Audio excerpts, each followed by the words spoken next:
Hi, Econ students. It's me, Mr. Bowden, and we're kind of at the tail end of Unit 4. As you can tell, if you've already checked today, I posted the Kahoot. I wanted to take a few minutes to do, I'll probably do a few of these today, a few of them tomorrow, just general reviews of the Unit 4 stuff, because you are going to be tested on it, but it's going to be, open note, open everything test. I'm going to post it tomorrow, and you basically have all of spring break to do it. So I just want to kind of go through some of the key concepts we've talked about this unit to help you prepare for that. And if it helps you finish things like the FRQs or other outstanding assignments, that'll be great too. But today the main focus is the money multiplier and fractional reserve banking. Now remember, when a bank gets money from you, it doesn't just put it back in the vault, it loans it out. And so that's kind of this whole basis of how the banks can help expand the money supply. Okay. Looking at your FRQs from last week, remember one of the first questions on there is, if I put $1,000 in the bank, what's the immediate effect on the money supply? Well, the immediate effect is nothing. There's no change in the money supply, at least initially. When you first put money in the bank, the money goes in the bank. So $1,000 in the bank, or $1,000 in your pocket becomes $1,000 in the bank. There's not a change in the money supply yet. However, once the bank starts loaning it out, that's when the money supply changes. That's when the banks literally create money through the magic of the multiplier. So remember, you got excess reserves and required reserves. If I deposit $1,000 in the bank, okay, no change in the money supply yet. If the reserve requirement is 10%, then the bank has to keep 10% of 1,100. That's the required reserves. They can loan out the rest. Those are their excess reserves. So they loan out 90% of 1,000, which is 900. Okay? And so remember, the way it creates money is that $900 then gets deposited at another bank. Okay, so that bank now has $900. They're going to keep 10% of it, $90. Okay, they're going to loan out the rest, excess reserves, $810, and the system continues and goes on and on and on.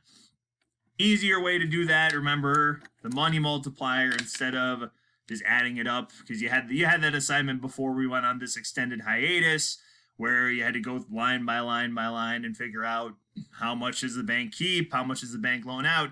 Or the easy way to remember it, money multiplier is 1 over, hopefully it shows up. Yeah, money multiplier is 1 over the reserve requirement. So if your reserve requirement is 10%, 1 over 10%, okay, then the money multiplier is 10. Okay, so far so good. And you can do this with pretty much any reserve requirement. If it's reserve requirement is 20%, 1 over 20%, 1 over 0.2, 10 divided by 2, 0.2, sorry, 10 divided by 2, or 1 divided by 0.2 is 5. If it's a 25% reserve requirement, then 1 over 0.25, the same as 100 over 25 is 4.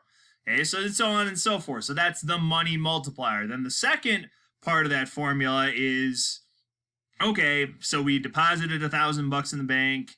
The reserve requirement is 10%. How much gets created from that amount, or how much total ends up? And so you have a couple different formulas that can help you figure that out. So first formula we'll look at, you look for keywords like maximum amount of change or total amount of change in the money supply. And so you use the formula MS equals the money multiplier times the deposit. Okay, so use that formula when we're talking about the maximum change or total change in the money supply. Okay, so we already established the multiplier. 1 over 0.1 is 10. And the deposit is, as I said before, 1,000. So change in the money supply is equal to 10 times 1,000. So the total change in the money supply is 10,000. Okay. That's what, again, you look for keywords like total change or maximum change. More often than not, though, they ask you how much money was created. And when we talk about how much money is created by the loans, we're not including the original deposit because the original deposit already existed. So we talk about total money created or total money that's generated by loans, you take out the original deposit. So in that case, use this formula. So change in the money supply is equal to money multiplier times the deposit